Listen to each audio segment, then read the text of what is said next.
In this module, we're going to dive into the importance of having standardized naming systems for all of your campaigns and ad groups.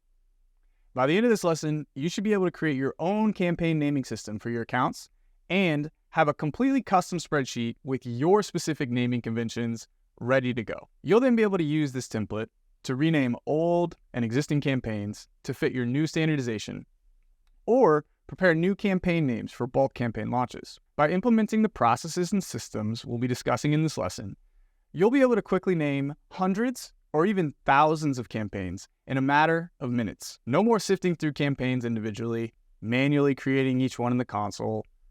No more haphazardly naming your campaigns without any sort of consistency. That's a quick route to a disorganized and confusing account. Regardless of your expertise as an ad manager, no one appreciates a messy account. Picture this.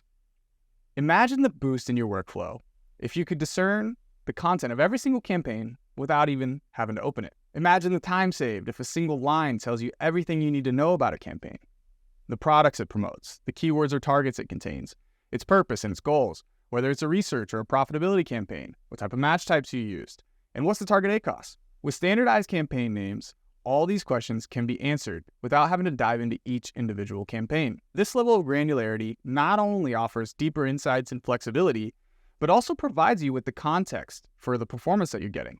This is essential for understanding your campaign data. If you see a campaign with a low ACoS labeled as brand, you instantly gain context to that performance. Conversely, a competitor targeting keyword campaign might justify a higher ACoS or a lower conversion rate. Proper campaign naming can also enhance your reporting capabilities. With standardized names, downloading and filtering a campaign report from the Amazon UI becomes super straightforward and gives you all kinds of tools at your disposal. Consider this.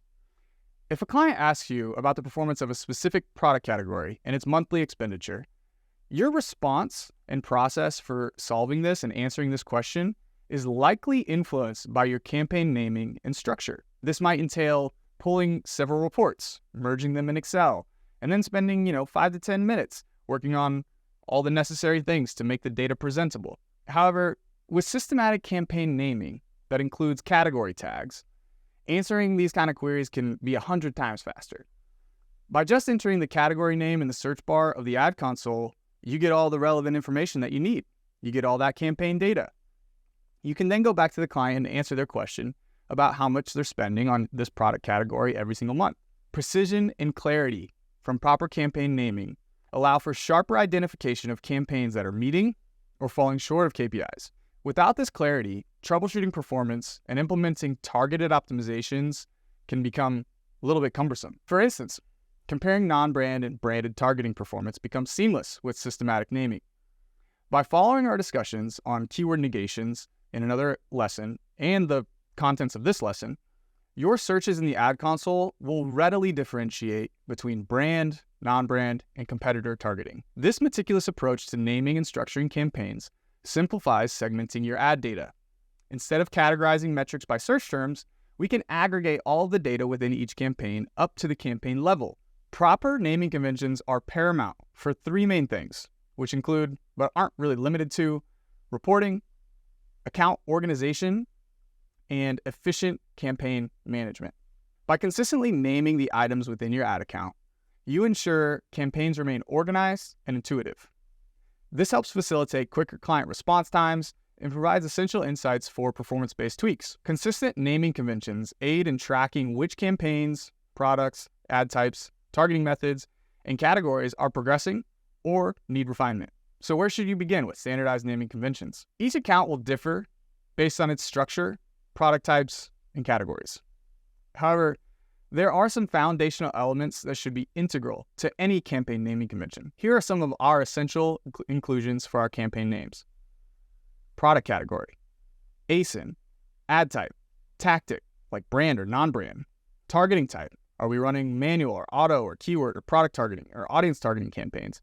What types of match types are we using? What's the target ACoS of the campaign? And what's the campaign goal? Is it a research campaign or is it a performance campaign?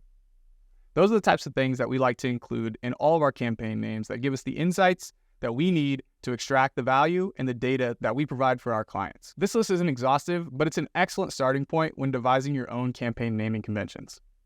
To illustrate this, we've prepared a template to help you guide your journey. You'll find access to this template somewhere around this lesson. But for now, we're going to dive in and explore that a little bit, and I'm going to show you how it works. Okay, now that you have a really strong foundation and you understand campaign naming, we've talked about campaign structure, let's dive in and break down all the possible campaign structures that you could utilize on Amazon.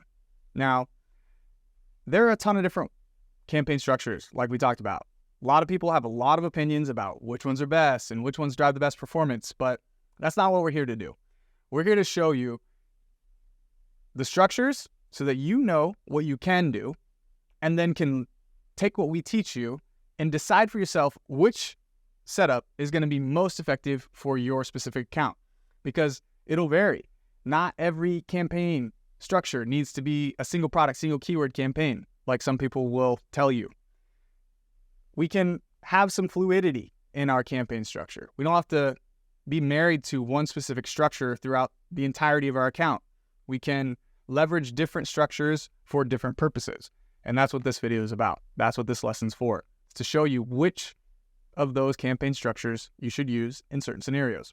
So to start out, let's first break down what are the possible campaign structures that you could use. So the first and probably one of the most common campaign structures that I see whenever doing accounts, it's widely utilized by a lot of advertisers. It's called multiple product ad groups or mixed product ad groups. Now, we like to give acronyms to everything here in Amazon PPC. So we call this MPAGs, multiple product ad groups or mixed product ad groups. Now, mixed product ad groups have a lot of benefits. Some of those would be ease of management. Number one, if all of your products and all of your keywords, everything are grouped up, aggregated into single ad groups or campaigns, it's a lot easier to manipulate performance. It's a lot easier to see what's working, what's not. It's easier to manage. It's not necessarily more effective. It's just easier for the person managing it because they have less to look at. There's less detail, less organization to have to really sift through and dig through. So it's just simpler, and that's why I think a lot of people tend to default to this. Another benefit is that with multiple product ad groups, what we've seen is that sometimes if you have these campaigns running, like I've had campaigns running for like 2 years at a time, and they're multiple product ad groups, and they just deliver great performance. And so I don't pause them. But the best thing about multiple product ad groups that I've seen anyway is that you can get really cheap clicks. Amazon's algorithm is very good at pairing your products with potential queries where the product's likely to convert. It's very good at it. They've made a lot of money because of it. Multiple product ad groups allow for that algorithmic benefit. You see it a little bit more in these more aggregated campaign structures. But let's dive in a little bit deeper. So let's break down the structure of what this would actually look like in real time. So multiple product ad groups. Let's look at this like a flow chart. So we'll start with this box here. We'll call this our campaign. Within that campaign, as you know, we have ad groups. And for this multiple product ad groups, we'll just have one ad group, AG1. So this is ad group 1. And since there's multiple products in this ad group, you can probably guess that we're going to break this out. And inside of that one ad group, you might have 3 different products. Now, these are probably going to be pretty similar products, if I had to guess. But if they're not, then this whole structure is not going to be super effective. If they're more similar, you might have a little bit more crossover and better performance if your products are kind of more specified and grouped around specific keywords. But ultimately, this structure really limits your ability to get specific in your targeting. So what I mean by that is if we were to break this down one layer deeper, inside your ad group, we have our products. We also have keywords. So inside multiple product ad group, these 3 products are all targeting a list of keywords. The keywords inside of this ad group, every single one of these products is eligible to show up on these. Now, these also have the same exact bids. So let's say product 1 performs really, really good on this first keyword and product 2 doesn't. you would not be able to go in and decrease the bid and have it only impact product number 2. If you went in to decrease that bid, it's going to impact all the products and all the placements inside of that campaign. So you don't have that flexibility. You don't have that control where you can manipulate the placement and the bid and the aggressiveness of one product on a particular keyword. You have to make more broad stroke adjustments. You have to make smaller changes that have a much bigger impact across a wider array of search terms and products. So multiple product ad groups are great, but they certainly have their limitations. They're not necessarily the best product structure or the best campaign structure for getting you to the next level, for scaling your ad account and really dialing in your bids so you can hit your target ACoS. They're good, but we can do better. So let's dive into the next campaign structure, which, like I mentioned before, is the campaign structure that we use.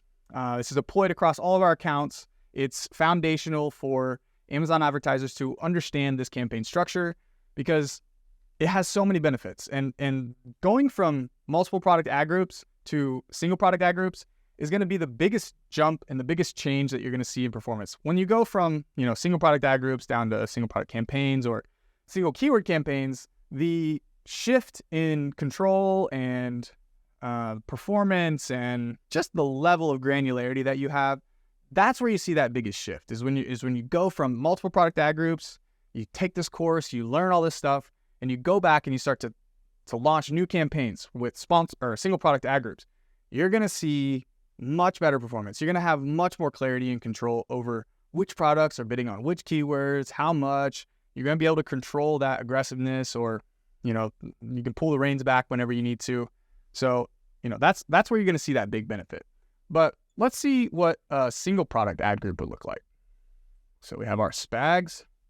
Just like multiple product ad groups, we'll have our campaign. Only this time, instead of just having this one ad group that has all 3 of our products in it, we're going to use single product ad groups, which means this campaign, instead of just having that one ad group in it, it's now going to have 3. So within that campaign, it's broken down to 3 ad groups.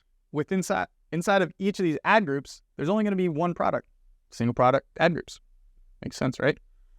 So inside that ad group, we've got product 1, product 2, and product 3.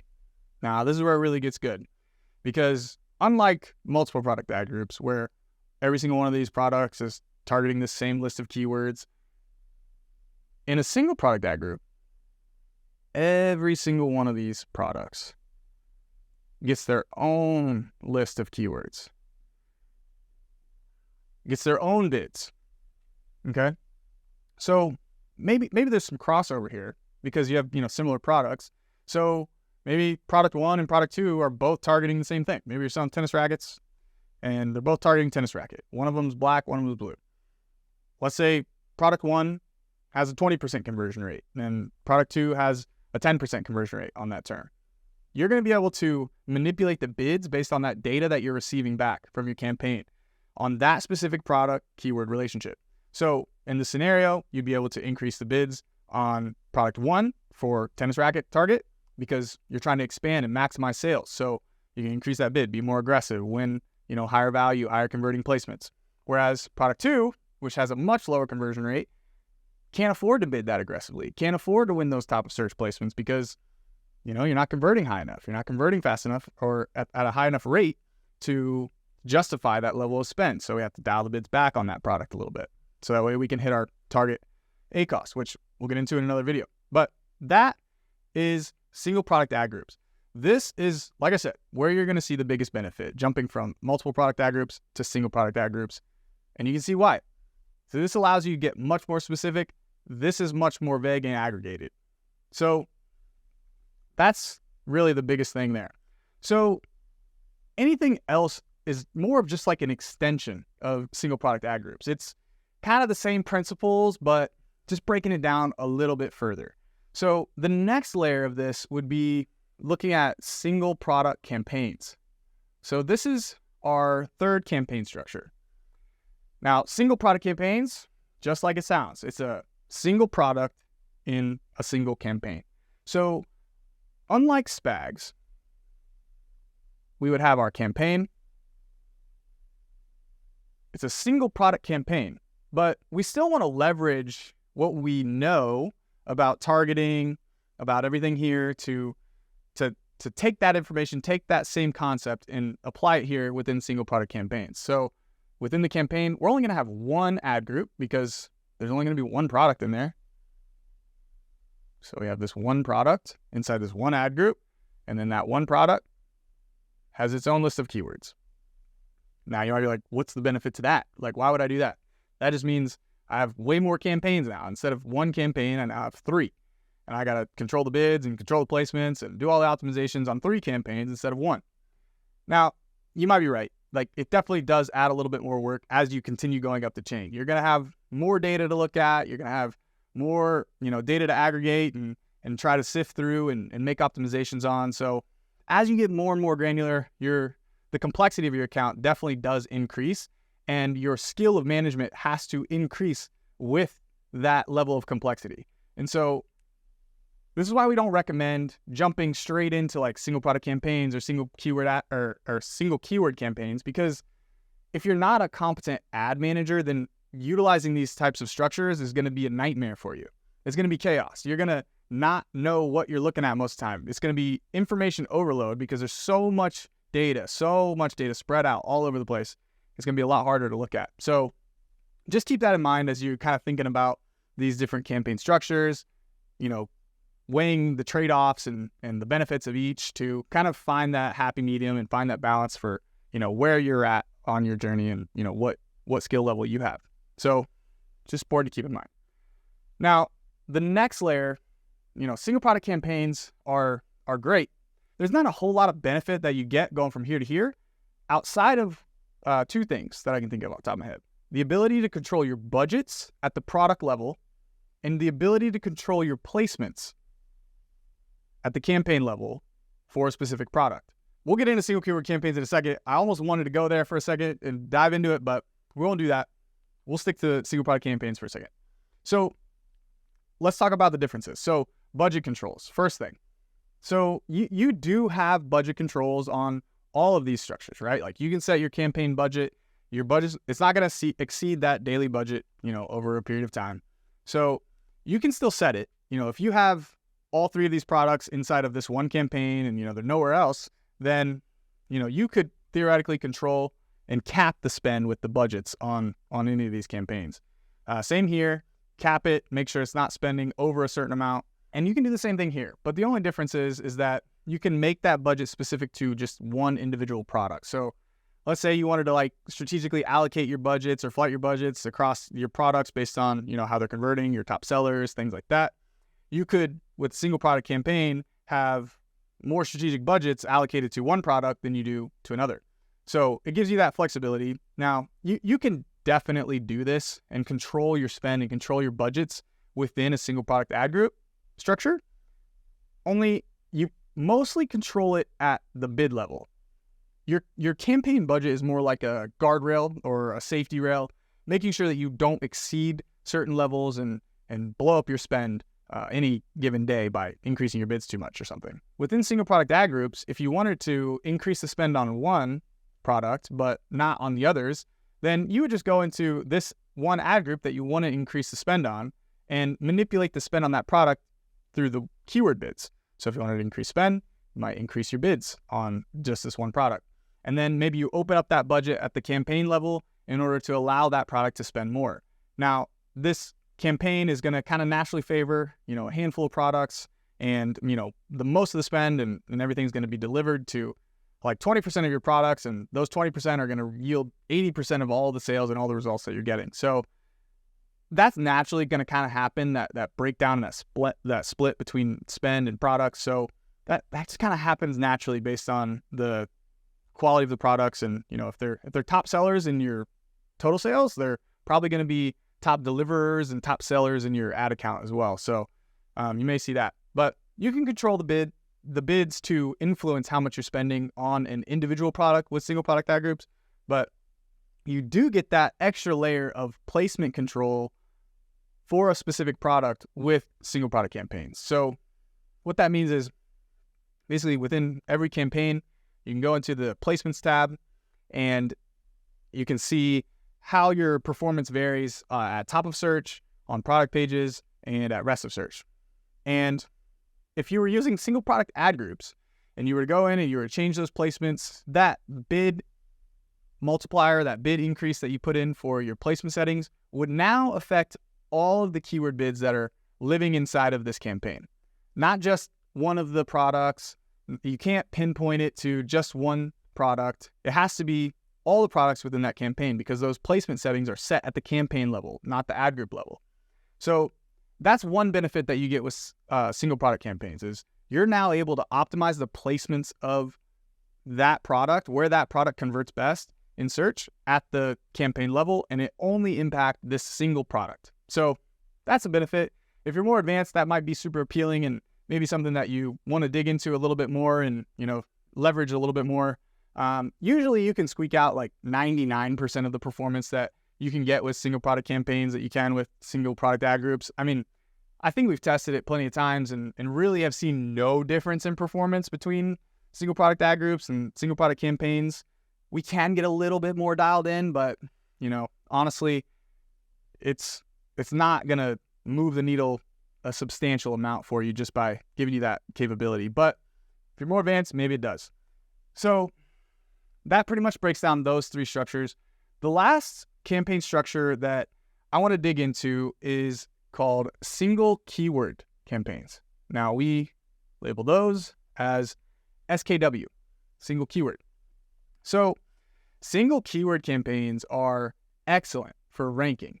This type of campaign is really the go-to strategy when you have a particular keyword inside of your account. You have a particular keyword in your category that gets a lot of volume, that a lot of searches come through, that when people are looking for a product that you sell or similar to a product that you sell, they're going to type in these terms, okay? These are the terms that you want to get your product ranking on. You want to drive sales velocity through. And so we can utilize single keyword campaigns or a single keyword campaign structure in order to give us that specificity and control, like we've been talking about with campaign structure. This is just a big spectrum, right? We're on a spectrum from broad to focused or aggregated to more segmented.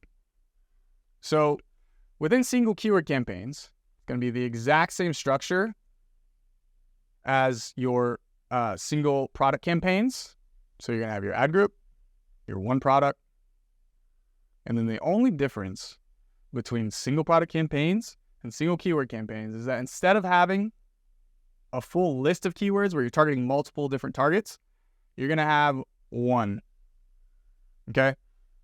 Now, that keyword and how you select that keyword is a topic for another discussion. We'll get into that. But for now, it's just important that you kind of know these structures and what they are, how it kind of maps out, what this looks like. You got to be able to visualize it and see, exactly how this breakout would work to fully understand it. But single keyword campaigns are great for ranking. So if there's a particular target that you want to grow sales on, you want to improve rank on, you can break it out into a single keyword campaign like this, where you have ultimate control. You can control the placements, you can control the budgets at the product level, you can control the bids for this specific product to keyword relationship.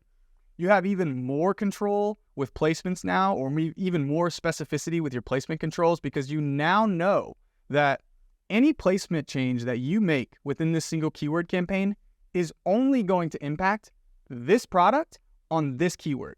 So any metrics inside that campaign are going to be hyper specific to this relationship between this product and this keyword. And that's the kind of focus that you need sometimes with ranking. Now, similarly with single product campaigns, you have that placement ability. You can adjust those placements to optimize for your, top converting placements like top of search. Usually, the only difference between these two is that this one's targeting 1, this one's targeting 3.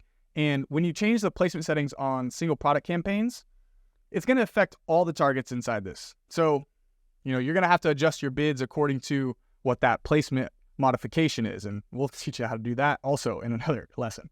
But for now, it's important to just understand this. Any placement changes that you make in single keyword campaigns are only going to be focused on this one keyword's performance. So you're going to be able to really dial in and figure out how your product performs on an individual keyword. And then from there, you can, continue to expand and try to grow rank and optimize those placements even further. But, sounds great. Like, why would I just not use all single keyword campaigns? Because, it's the most focused, it gives me the most control, most granularity, it just seems like the best, right? Well, it comes with trade-offs. You certainly want to leverage these campaign types where you can and where you need to, but the biggest thing with single keywords is that it creates massive file sizes. So whenever you pull a bulk sheet, if you had solely single keyword campaigns or single product campaigns with a bunch of single keywords, you could have a massive bulk file size, and those are much more difficult to deal with. They freeze your computer up, Excel crashes often, so that's one of the trade-offs that you deal with single keyword campaigns. You also deal with a lot of complexity, like I talked about. You can get caught in the weeds, you can get lost in all of the different campaigns whenever you have a bunch of single keyword campaigns, and just another reason why strong, sound, standardized campaign namings are super important. So anyway, I think that's pretty much it for campaign structure for this. Hopefully you got some value from that and you kind of have a really good understanding of all the different possible campaign structures that you can leverage within Amazon ads, and you kind of know when and where and how to use each one.